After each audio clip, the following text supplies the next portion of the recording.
ഇങ്ങോട്ട് തന്നെയാണ് തിരികെ വരേണ്ടതെന്ന് താൻ മറക്കരുത് ത്രിവിക്രമ. ഈ രേഖയെ പറ്റിച്ചിട്ട് ഇവിടെ ജോലി ചെയ്ത് സുഖിച്ചു കഴിയാമെന്ന് കരുതണ്ട താൻ. താൻ ആരെയാണ് പറ്റിച്ചെന്ന് തനിക്ക് ശരിക്കും അറിയില്ല. അത് തന്നെയാ എനിക്കും പറയാനുള്ളത്. ആരാരെയാണ് പറ്റിച്ചതെന്ന് ഞാൻ പറയണോ മാഡം? എനിക്ക് പണ്ടേ സിക്സ്ത് സെൻസ് അല്പം കൂടുതലാ. ത്രിവിക്രമന്റെ കണ്ണേ പോയുള്ളൂ. തലച്ചോറ് അതുപോലെ അവിടെ തന്നെ ഉണ്ട്. എന്നെ കുറിച്ച് മാഡം എന്താ കരുതിയിരിക്കുന്നത്? ഈ ത്രിവിക്രമൻ വെറും മണ്ടനാണെന്നോ? ആരും അറിയാതെ എനിക്ക് മാഡം സ്വർണ്ണാഭരണങ്ങൾ തന്നപ്പോഴേ എനിക്ക് സംശയം ഉണ്ടായിരുന്നു. കൂടെ നിൽക്കുന്നവരെ സംശയിക്കാൻ പാടില്ലല്ലോ. അതുകൊണ്ട് അതങ്ങ് തീർക്കാൻ ഞാൻ എന്റെ ഒരു സുഹൃത്തിന്റെ ജുവലറി കൊണ്ടുപോയി സ്വർണം ഒന്ന് ഉരച്ചു നോക്കി. അപ്പോഴല്ലേ മനസ്സിലായത് മാഡം തന്നതൊന്നും സ്വർണമായിരുന്നില്ല, നല്ല 916 മുക്കുവണ്ടമായിരുന്നു. ത്രിവിക്രമ, നിങ്ങളെ ആരോ പറ്റിച്ചതാ? അതെ, പറ്റിച്ചത് തന്നെയാണ്. വേറെ ആരുമല്ല, മാഡം തന്നെ. ഞാൻ എന്തിനാ തന്നെ പറ്റിക്കുന്നേ? ഞാൻ എന്തിനാ നിങ്ങൾക്ക് ഗോൾഡ് കവറിംഗ് തരുന്നേ?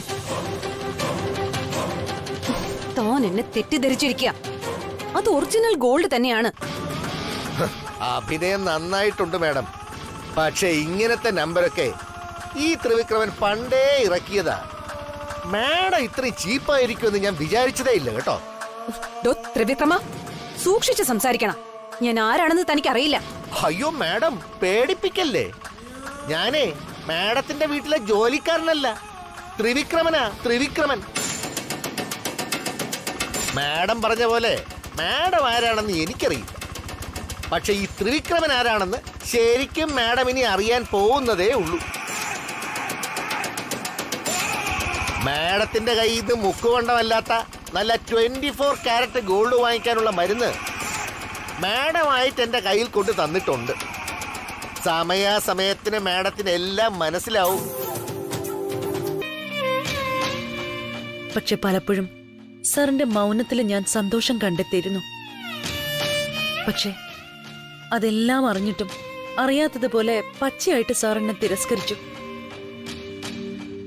അന്ന് സാറെന്തോ മൂഢസ്വർഗത്തിലായിരുന്നു, ശ്രീലക്ഷ്മി എന്ന സ്വർഗത്തില്. വിശ്വാസത്തെക്കുറിച്ച് എപ്പോഴും വാതോരാതെ സംസാരിക്കുന്ന സാറിന്റെ വിശ്വാസ പ്രമാണങ്ങൾ എല്ലാം കാറ്റിൽ പറത്തിയായിരുന്നു ശ്രീലക്ഷ്മിയുടെ പ്രവൃത്തികൾ മുഴുവൻ.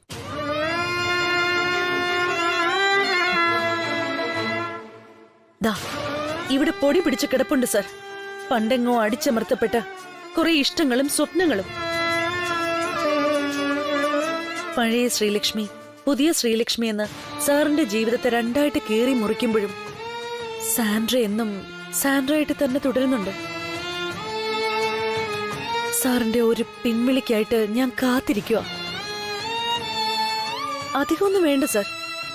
കുറച്ചു കാലം, വളരെ കുറച്ചു കാലം പുറകോട്ട് പോയാ സാറിന് മനസ്സിലാവും സാൻഡ്രയുടെയും ശ്രീലക്ഷ്മിയുടെയും വ്യത്യാസം. സാറിന്റെ മുന്നില് മറുപടിയില്ലാതെ നിൽക്കുന്നത് കാണുമ്പോ സത്യത്തില് എനിക്ക് സാറിനോട് സഹതാപമുണ്ട്.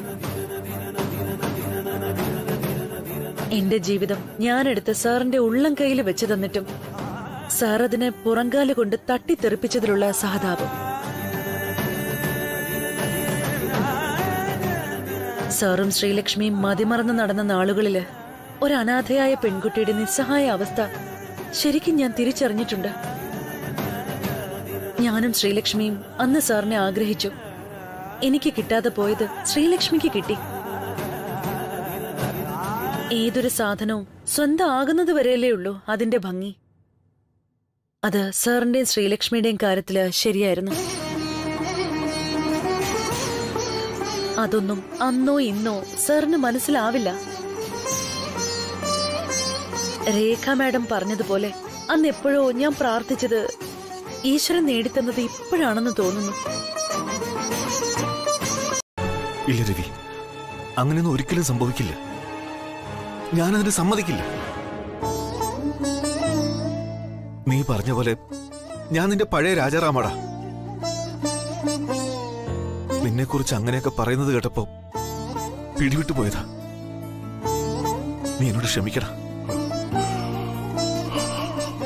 ഞാൻ കാരണം, എന്റെ എടുത്തിയാട്ടം കാരണം നിനക്കിനി ഒരു ബുദ്ധിമുട്ടുണ്ടാക്കാതെ ഞാൻ നോക്കിക്കോളാം. Trust me Ravi.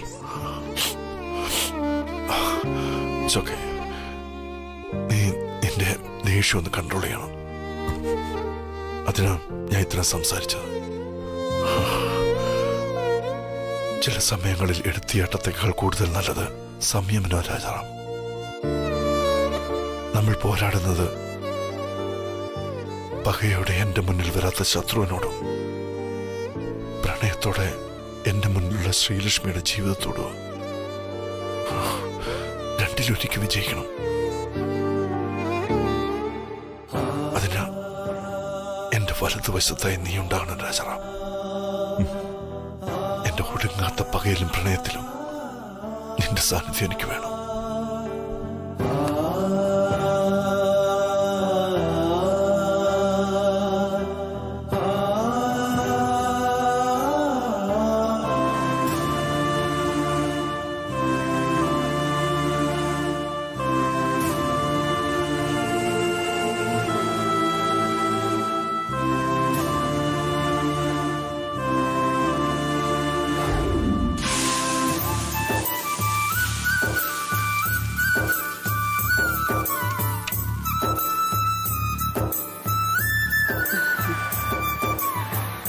ആദ്യം നല്ലൊരു വണ്ടിയായിരുന്നു മോളെ.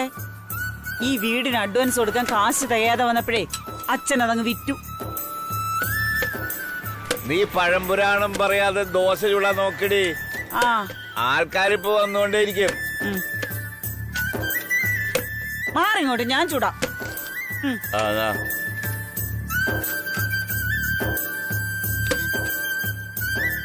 എന്താ മോളെ ഇത്?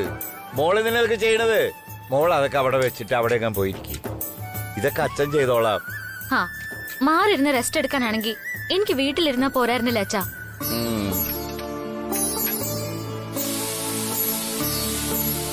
ഞാനിവിടെ അച്ഛനും അമ്മയ്ക്കും എന്തേലും സഹായം ചെയ്തു തരാന്ന് വിചാരിച്ചു വന്നല്ലേ. അതപ്പോ നന്നായ മോളെ.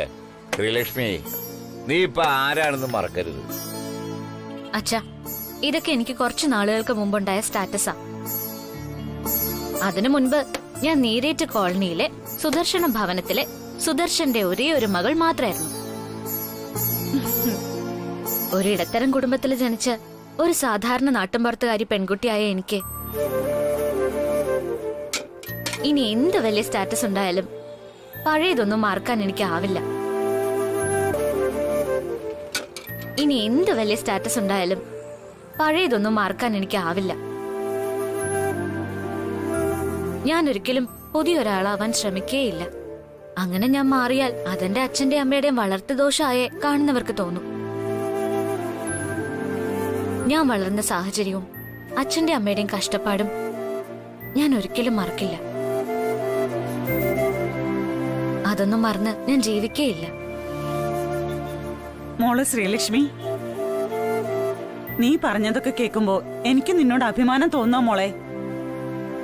നിന്നെ പ്രസവിച്ച് വളർത്തിയത് എന്റെ ഭാഗ്യമായിട്ട് ഞാൻ കാണുന്നത്. അത് മാത്രല്ല, അമ്മ മനസ്സ് നിറഞ്ഞു പറയാ, എന്റെ മോളെ മരുമകളായി കിട്ടിയത് വർമ്മ കുടുംബത്തിന്റെ ഭാഗ്യ. സരോജം പറഞ്ഞത് വളരെ ശരിയാ മോളെ. അച്ഛനും അത് തന്നെയാ പറയാനുള്ളത് മോളെ. എല്ലാം ദൈവത്തിന്റെ അനുഗ്രഹം. അല്ല മോളെ, മോളിങ്ങോട്ടൊന്ന് വന്നേ.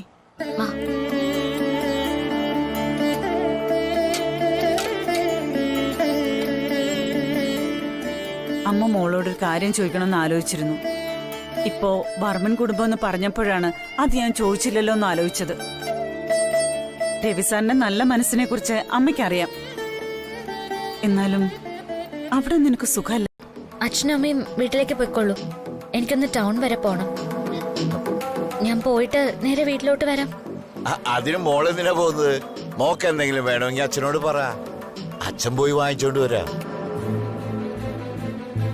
മോള് അമ്മയുടെ കൂടെ വീട്ടിലേക്ക് വെക്കോ. അതെ മോളെ, അതാ നല്ലത്. അയ്യോ അമ്മ, ഞാൻ തന്നെ പോയാലേ ശരിയാവൂ. അതാ. എന്താ മോളെ ഇത്? ദേ, നീ പോവാണെന്ന് പറഞ്ഞപ്പോ തന്നെ നിന്റെ അച്ഛന്റെ മുഖം മാറിയത് കണ്ടോ? നീ വന്നപ്പോ തൊട്ട അച്ഛന്റെ മുഖത്ത് ഇത്രയും സന്തോഷം കാണുന്നത്. നിനക്കെന്താ വേണ്ടെന്ന് വെച്ചാ അച്ഛൻ വാങ്ങിച്ചോണ്ട് വരും. അതാ അച്ഛന് സന്തോഷം. അച്ഛാ, അത് ഞാൻ കൃഷ്ണനോട് ഷോപ്പിങ്ങിന് ചെല്ലാന്ന് വാക്ക് കൊടുത്തുപോയി. അതല്ലേ? ഇനിയിപ്പോ ഞാൻ ചെന്നില്ലെങ്കിൽ കൃഷ്ണയ്ക്ക് അത് വിഷമാവും. പിന്നെ കൃഷ്ണ ഒറ്റയ്ക്ക് പോണ്ടേ? അത് ശരി. എങ്കിലേ കൃഷ്ണ ഒറ്റയ്ക്ക് പോട്ടെ. കൃഷ്ണയുടെ കൂടെ ഷോപ്പിങ്ങിന് പോകുന്നതാണ് ഇപ്പൊ വലിയ കാര്യം. സരോജ, മതി നിർത്ത്. ഇനി അതിനെപ്പറ്റി ഒരു തർക്കം വേണ്ട. ചെറുപ്പം മുതൽ ഒന്നിച്ച് കളിച്ച് വളർന്നവരല്ലേ അവര്. ഇപ്പൊ ഷോപ്പിങ്ങിന് ചെല്ലാമെന്ന് വാക്ക് കൊടുത്തിട്ട് ചെല്ലാതിരുന്ന കൃഷ്ണൻ എന്ത് വിചാരിക്കും? എന്ത് വിചാരിച്ചാലെന്താ? ഇതാ ഞാൻ പറയണത്, ചില സമയത്ത് നിനക്ക് തീരെ ബുദ്ധിയില്ലാന്ന്. മോള് വലിയ വീട്ടിലെ മരുമകളായതിനു ശേഷം പഴയ ചങ്ങാത്തത്തിനൊന്നും വില കൽപ്പിക്കുന്നില്ലെന്ന് കൃഷ്ണ വിചാരിക്കില്ലേ? മോളെ ശ്രീലക്ഷ്മി, നീ പോയിട്ട് വാ. വേഗം തിരിച്ചെത്തണം കേട്ടോ. ശരി അച്ഛാ, പോയിട്ട് വരാം അമ്മേ. ശരി ശരി, വേഗം വരണേ മോളെ. ഇല്ലെങ്കിലേ നിന്റെ അച്ഛൻ എനിക്ക് സമാധാനം തരില്ല. ഇപ്പൊ ഇങ്ങനെയൊക്കെ പറയും. നീ വരാൻ താമസിച്ചാ പിന്നെ കുറ്റം എനിക്കാവും. ശരി അമ്മേ, ഞാൻ പോയിട്ട് വേഗം വരാം. ആ, സൂക്ഷിച്ചു പോണേ മോളെ. ശരി അമ്മേ, പോയിട്ട് വരാം. അച്ഛാ ശരി. ശരി മോളെ. ശ്രീലക്ഷ്മിയെ സെഡ്യൂസ് ചെയ്യാൻ പറ്റുന്ന ഒരേ ഒരു പേരേ ഉള്ളൂ, രവി. രവിചന്ദ്ര വർമ്മൻ. പഴയതിനെ കുറിച്ച് നീയോ മറ്റാരെങ്കിലുമോ ശ്രീലക്ഷ്മിയെ ഓർമ്മപ്പെടുത്താതിരുന്നാൽ ഇവിടെ വേറെ ഒരു കുഴപ്പവും ഞാൻ കാണുന്നില്ല. അതെ രാജാറാം, രാജനന്ദിനെ കുറിച്ചോ ഞങ്ങളുടെ ഭൂതകാലത്തെക്കുറിച്ചോ ഓർക്കുന്നതൊന്നും ശ്രീലക്ഷ്മിന് കേൾക്കാനോ കാണാനോ പാടില്ല.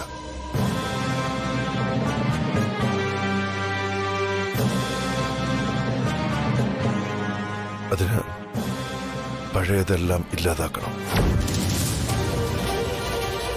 എല്ലാം നശിപ്പിച്ചേ മതിയാവും. ഈ വീടും ഈ കാറും അങ്ങനെയല്ല.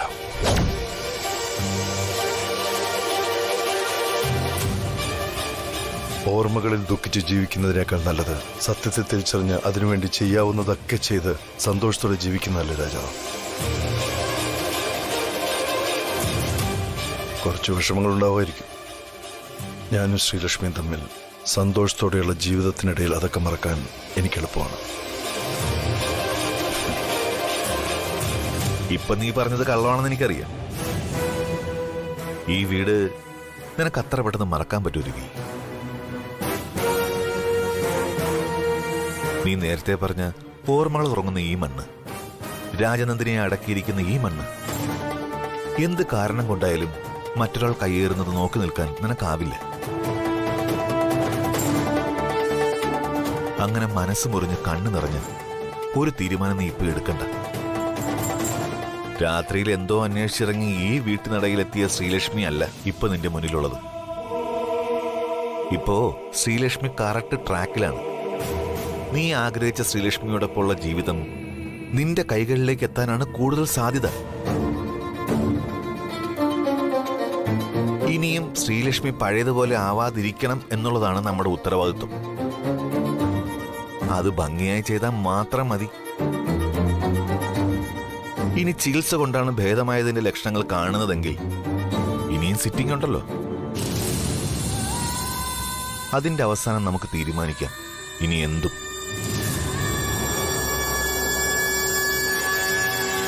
രവി, നീ ഇതെവിടെ പോന്നു? ഈ വീട്ടിനുള്ളിലേക്ക്. രവി, വേണ്ട രവി, അത് നിന്നെ കൂടുതൽ സങ്കടപ്പെടുത്തുകയുള്ളൂ. അറിഞ്ഞു വെച്ചുകൊണ്ട് വിഷമങ്ങൾ അങ്ങോട്ട് പോയി വാങ്ങണ്ട. 20 വർഷം കഴിഞ്ഞു ഇതിനകം ഒന്ന് കണ്ടിട്ട്. ഇതുവരെ അകത്തേക്ക് കയറണം തോന്നിയിട്ടുമില്ല. പക്ഷെ ഇപ്പൊ എന്നെ അകത്ത് നിന്ന് ആരോ വിളിക്കുന്നത് പോലെ, പ്രിയപ്പെട്ടതെന്തോ അകത്തെനിക്ക് വേണ്ടി ഉള്ളതുപോലെ. അതെല്ലാം നിന്റെ തോന്നലിൽ നിന്നുണ്ടാകുന്നതാണ് രവി. പിന്നെ ആര് വരാനാ ഇവിടെ? അങ്ങനെ ഒരു തോന്നൽ രാജാറാം. അത് വെറും തോന്നൽ മാത്രമാ. നീ വന്നേ, നമുക്ക് പോവാം. രാജനന്ദിനിയുടെ അടുത്ത് പോണ്ടേ? ശരി, ഇനി നിന്നനുസരിച്ചില്ല എന്ന് വേണ്ട.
ഇതിപ്പോ സാറ് കാത്തിരുന്ന് മുഷിയാണല്ലോ. അവൾ എന്തോ ഇനി മാത്രം വാങ്ങി കൂട്ടുന്നത്. ഇപ്പൊ വരും സരോജം. ഇപ്പോഴത്തെ കുട്ടികളല്ലേ, ഷോപ്പിങ്ങിന് എന്നൊക്കെ പറഞ്ഞു പോയാ സമയം പോകുന്നവര് ശ്രദ്ധിക്കില്ലല്ലോ. സാറ് വന്ന കാര്യം അവൾ അറിഞ്ഞു കാണില്ല. ഞാനൊന്ന് വിളിച്ചു നോക്കാം. ഞാൻ വിളിച്ചു നോക്കിയതാ, ബട്ട് ഔട്ട് ഓഫ് കവറേജ്. ഞങ്ങളും ഇങ്ങോട്ടുള്ള വരവ് പ്ലാൻ ചെയ്തിരുന്നില്ലല്ലോ. അതാ ശ്രീലക്ഷ്മിയെ ഇൻഫോം ചെയ്യാനാകാഞ്ഞത്. No problem. ഞാൻ ശ്രീലക്ഷ്മിയെ കാത്തിരുന്ന് മുഷിഞ്ഞു എന്നൊന്നും വിചാരിക്കണ്ട. ശ്രീലക്ഷ്മി വരുമ്പോൾ ഞാൻ വന്നിരുന്നു എന്ന് പറഞ്ഞാൽ മതി. പോകുന്ന വഴിയിൽ ഞങ്ങളൊന്ന് അന്വേഷിക്കാം. അജറാം, നമുക്കിറങ്ങാം.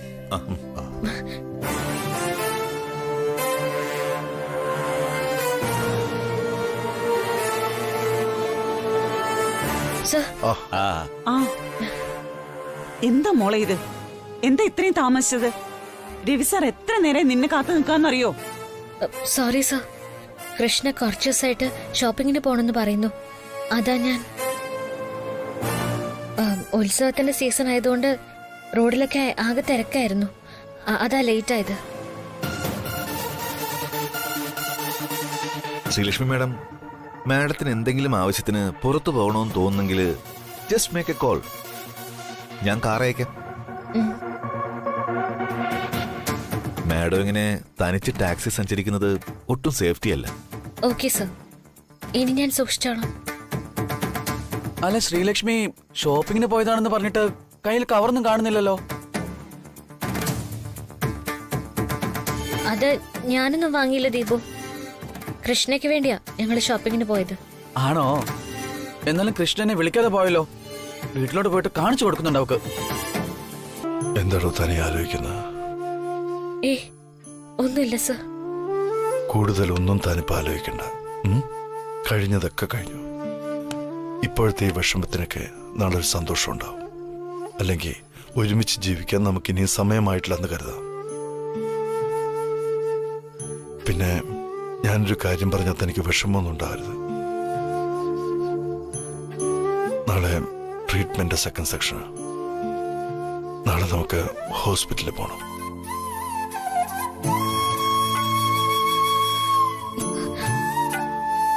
ഇത് പറയാനാണ് സർ വന്നത്?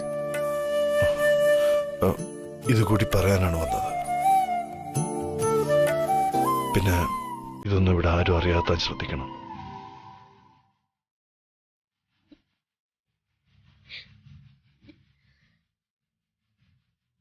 എന്താ ശ്രീലക്ഷ്മി ഇത്? കൊച്ചുകുട്ടികളെ പോലെ ഇത്രയും മൂഡ് ഓഫ് ആവേണ്ട കാര്യമൊന്നുമില്ലല്ലോ. എല്ലാം നല്ലതിനു വേണ്ടിയല്ലേ. വിഷമിക്കാതെ. വിഷമിക്കാതെ പിന്നെ സന്തോഷിക്കണം സർ. ആരെങ്കിലും ആഗ്രഹിക്കുന്ന കാര്യമാണോ എന്റെ ജീവിതത്തിൽ ഇപ്പൊ ഉണ്ടാവുന്നത്? Sreelakshmi, please understand. ഇപ്പൊ വിഷമമായി തോന്നിയാലും കുറച്ചു നാളുകൾക്ക് ശേഷം നമ്മൾ സന്തോഷമായിട്ടിരിക്കുമ്പോൾ ഇതൊക്കെ ചെറിയൊരു ചിരിയോടെ ഓർത്തെടുക്കാനുള്ള ഓർമ്മകൾ മാത്രമായിരിക്കും.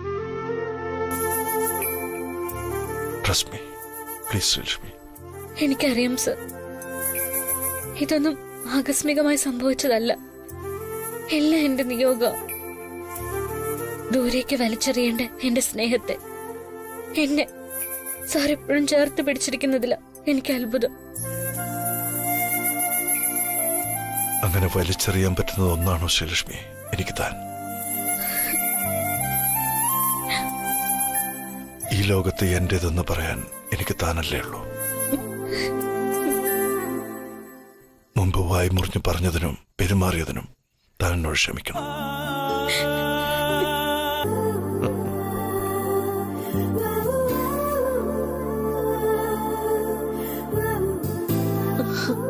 ഹാപ്പി രാജാറാം സർ, നമ്മുടെ സാൻഡ്ര കുട്ടിയുടെ ബർത്ത്ഡേ ആയിട്ട് ഇവിടെ മുഴുവൻ സ്റ്റാഫുകൾക്കും പാർട്ടി അറേഞ്ച് ചെയ്യണം.